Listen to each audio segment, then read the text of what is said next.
C'est bon le focus team? C'est parfait. Fais un clap. Allez. C'est parti. L'entreprise, le podcast qui partage le ressenti des jeunes face à leur projet d'entrepreneuriat. Un podcast présenté par Manon.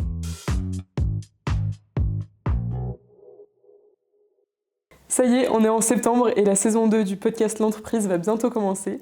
Pour cette saison, je suis accompagnée de Tim, mon associé, pour m'aider sur ce projet, même si le projet reste entièrement le même. Je te laisse expliquer un petit peu notre vision. Tout à fait. Donc l'entreprise podcast, c'est quoi? C'est un podcast qui parle pour les jeunes, qui alimente les idées des jeunes futurs entrepreneurs. Donc on parle aux collégiens, aux lycéens, aux étudiants post-bac. Et l'idée, c'est de dédramatiser cette difficulté d'entreprendre aujourd'hui en France et que, quelle que soit l'idée, il faut la prendre au sérieux et l'amener à notre vision ou on va dire à ce qu'on imagine. Ouais, exactement. Je me souviens que la première saison, j'ai eu beaucoup de retours sur le fait de l'entrepreneuriat, c'est tout de suite connoté business, alors que pour nous, en tout cas, l'entrepreneuriat, c'est vraiment être une personne entreprenante finalement. Tout à fait. Donc cette année, on va parler de quoi?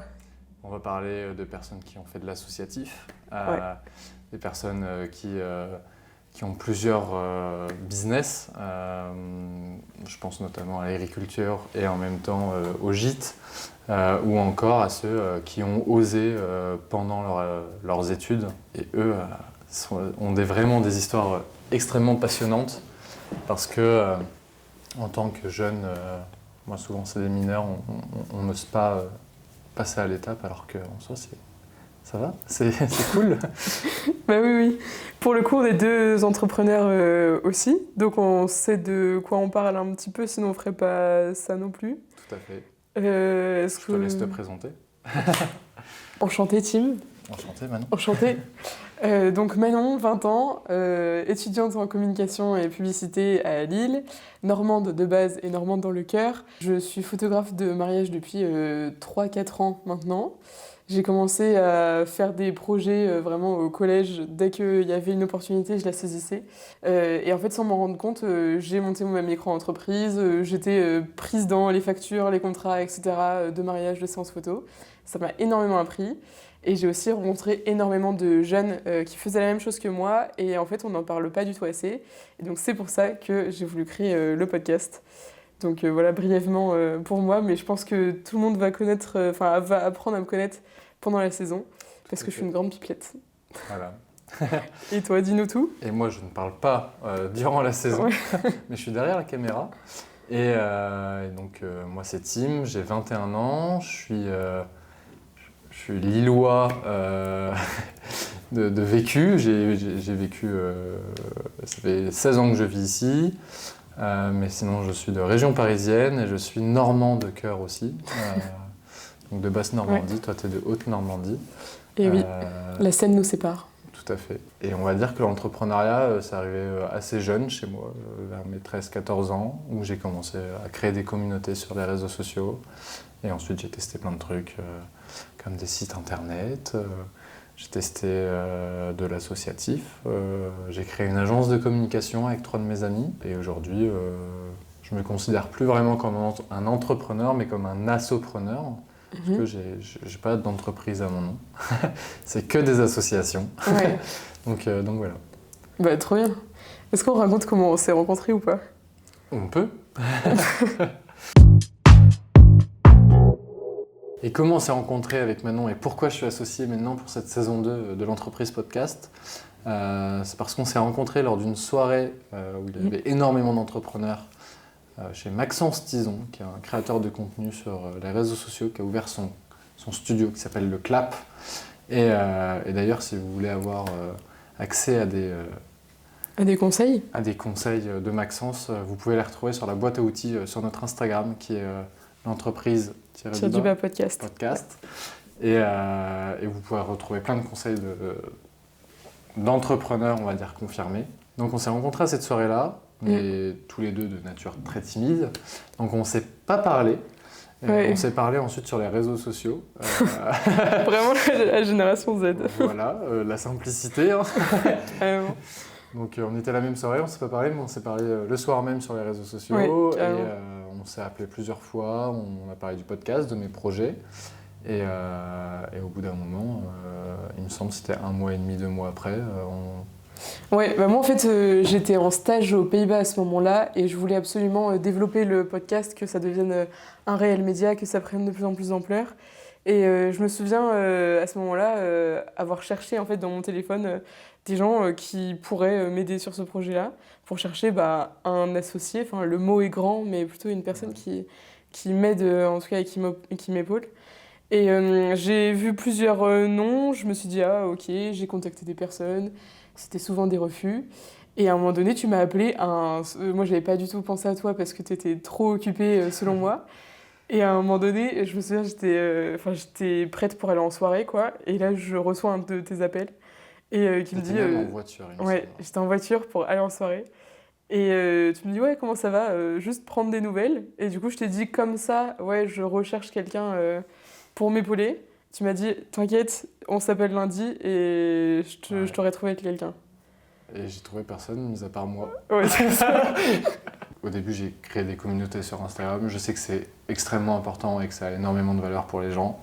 Après, tout dépend de la communauté et le pourquoi du comment on le fait.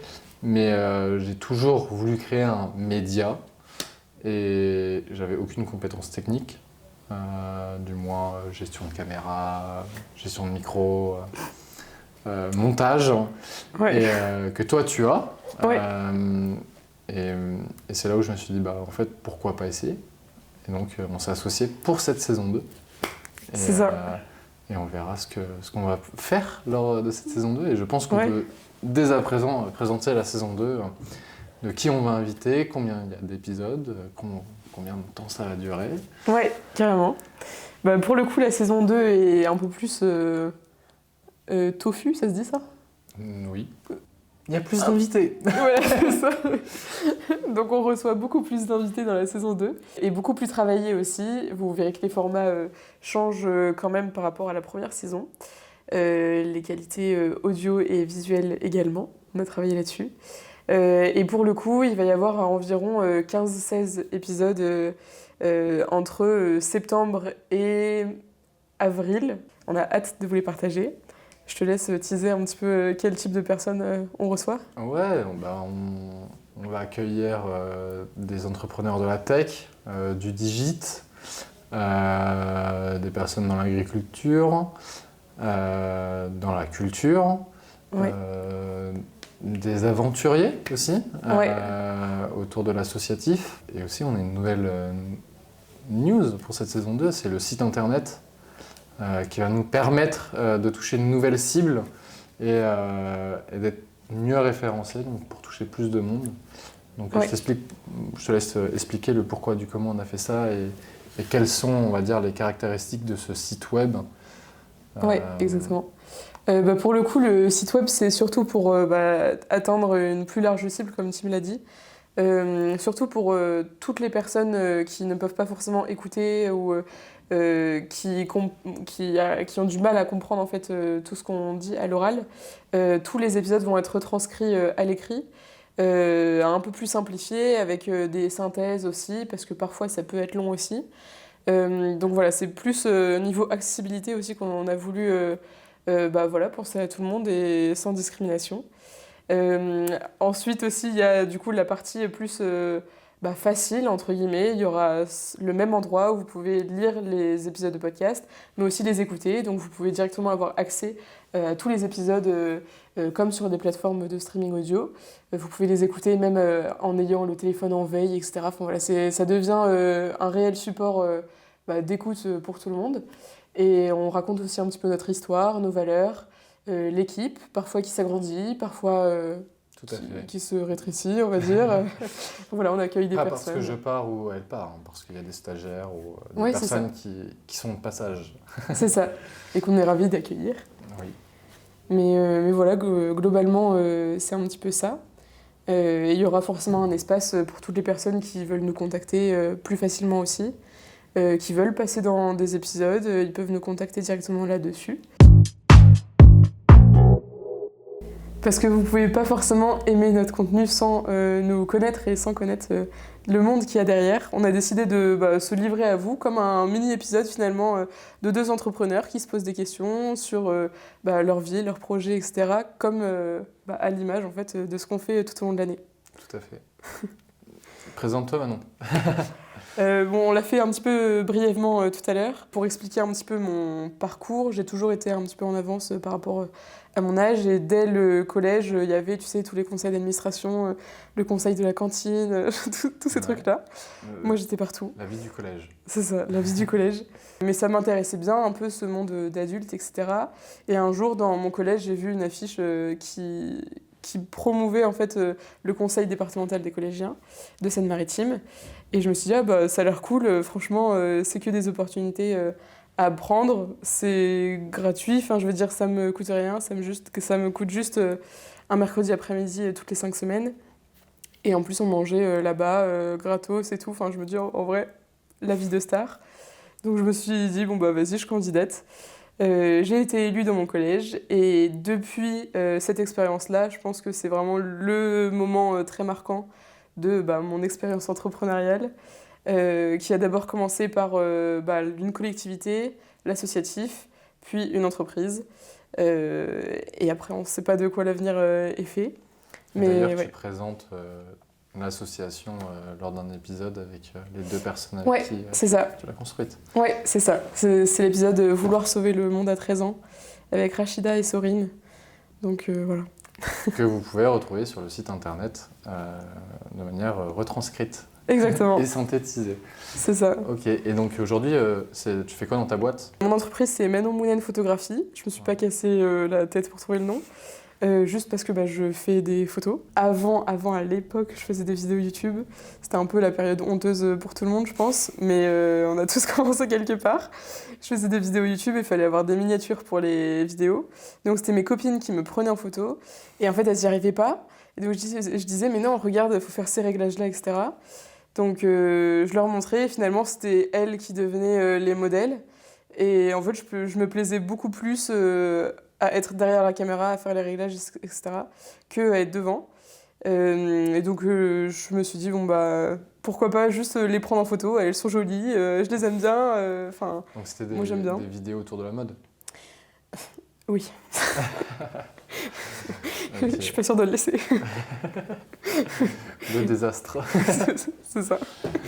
Mais plus aucune vidéo n'est atteignable à ce jour. Ok, et dans tes styles de photos, tu fais quoi ? Tu fais de la naissance Non, justement, ça a beaucoup évolué parce que du coup, j'ai commencé la photo très jeune et trouver son style photographique et son style d'artiste, entre guillemets, à 13 ans, c'est pas forcément évident. J'ai commencé par du coup, des photos un peu plus mode, portrait, etc., avec mes amis. Beaucoup d'animaliers aussi, parce que j'ai beaucoup d'amis qui ont des chevaux ou quoi, et donc on faisait beaucoup en fait, des balades et je prenais juste mon appareil photo. Je postais sur les réseaux sociaux en même temps, ça plaisait énormément. Et en fait, il y a des inconnus juste qui m'ont dit est-ce que nous aussi on peut avoir des photos de toi ? Enfin, faites par toi, pas de moi, mais faites par moi.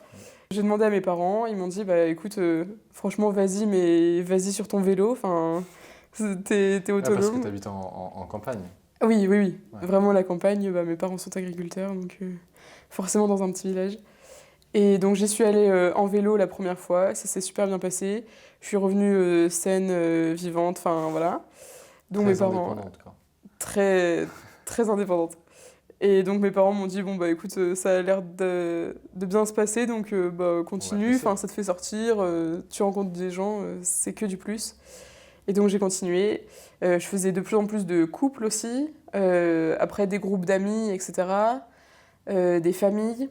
Et après, en fait, tout le monde a grandi et c'était l'âge de se marier pour certains. Et donc j'ai été appelée pour des mariages, moi j'avais seulement 17 ans. Et j'étais plus stressée que les mariés, vraiment, c'était terrible. J'ai adoré, je me suis dit, en fait, le monde du mariage, c'est génial, t'assistes au plus beau jour de la vie des gens, donc c'est forcément un métier incroyable. J'ai continué, j'ai fait la promotion de ces photos-là sur les réseaux sociaux, donc forcément ça attire aussi.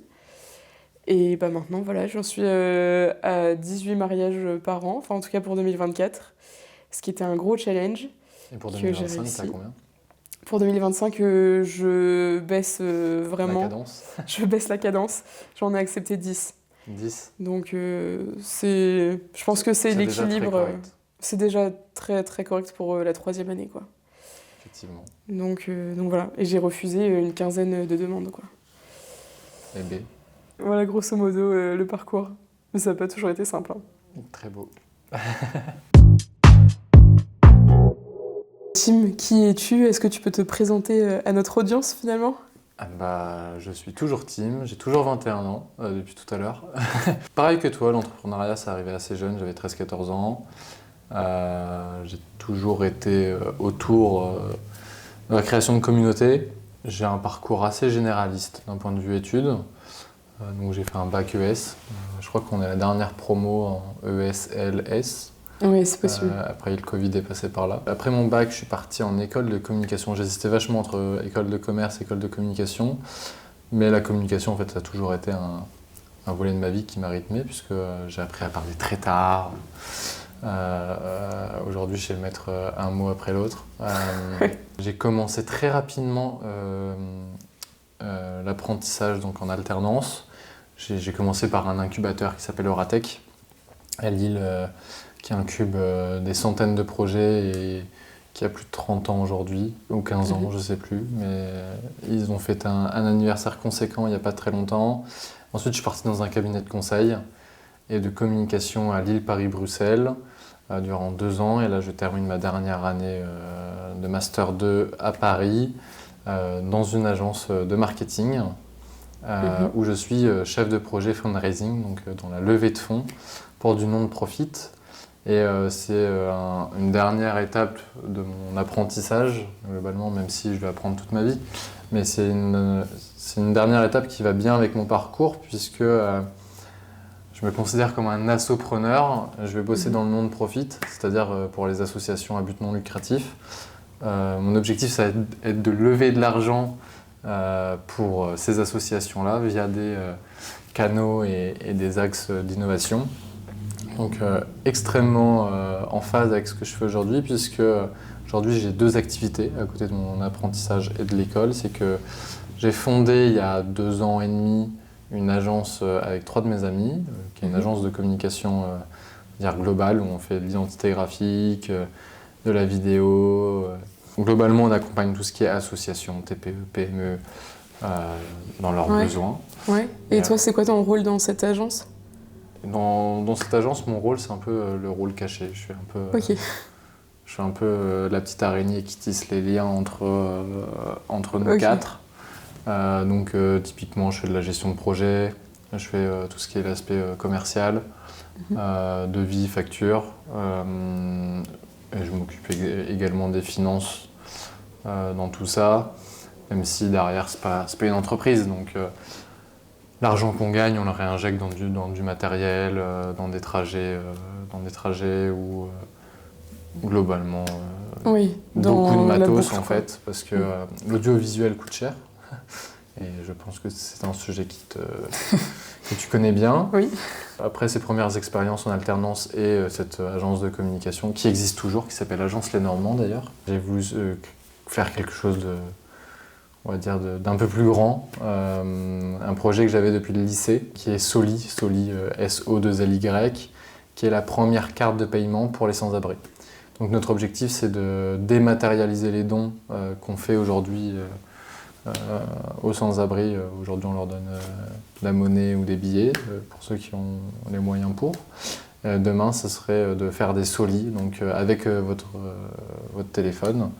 Vous bipez la carte du sans-abri via un QR code ou une puce NFC et vous donnez l'argent que vous le souhaitez pour des biens de première nécessité. Et ça, on l'a fait pour 2 constats. C'est qu'aujourd'hui, les Français n'ont plus de monnaie. On a un chiffre, c'est que 2 tiers n'en ont plus, surtout après le Covid. Et surtout parce que 70% des gens ne souhaitent pas financer des produits d'addiction.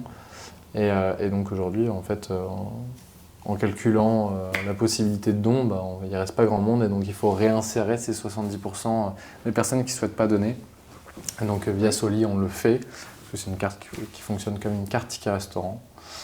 Et donc on arrive à retirer l'alcool, la drogue, le tabac ou les jeux d'argent à gratter ou casino. Soli, c'est une association, donc à but non lucratif, et voilà.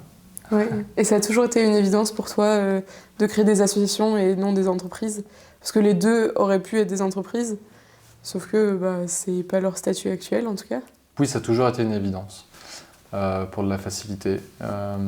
Et dans notre démarche, on n'a jamais travaillé pour gagner de l'argent pour nous, mais plus pour financer des projets ou financer du matériel. Solide, ça a toujours été une évidence que ça soit une asso, même si on l'a monté comme une entreprise, une start-up. Ouais. Donc aujourd'hui, on est 12 dans le projet, j'ai 2 associés. Globalement, il y a un CEO, un CTO et une CFO. Ouais. Donc une personne qui gère la tech, la finance et on va dire l'opérationnel.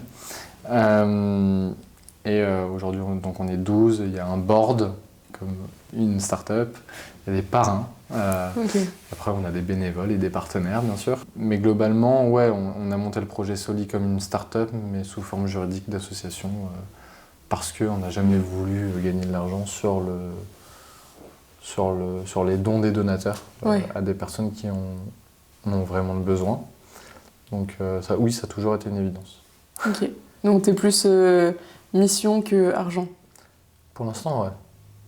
L'argent, ça viendra plus tard? Parce que je suis en alternance, donc je me finance avec ce que je gagne en apprentissage, mais... Tu peux encore te le permettre, quoi. Exactement. Plus tard, on verra, mais il y aura, je pense, un mix des deux. Oui. Entre l'argent et la mission. C'est sûr, oui. Voilà. D'un point de vue de Soli, on ambitionne que ça soit quand même plus tard d'un point de vue...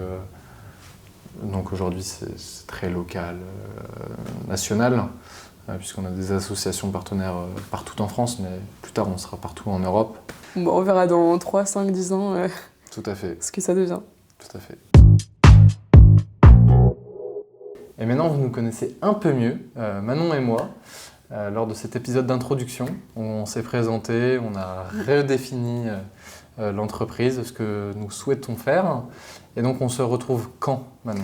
Le 16 septembre, mais ce sera demain pour vous, à la sortie du podcast. Tout à fait. Et on retrouve qui demain? Le plus jeune entrepreneur français. Donc, normalement, vous allez adorer l'épisode. Nous, on a adoré le tourner. C'était super sympa. Donc, normalement, ça devrait bien se passer. Tout à fait.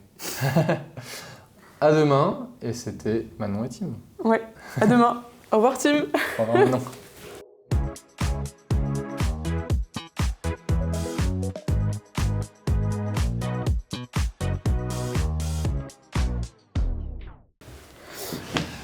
Peut-être au revoir Manon, on va peut-être... Ouais. Au revoir, c'est comme si c'était la fin, tu sais. Ouais.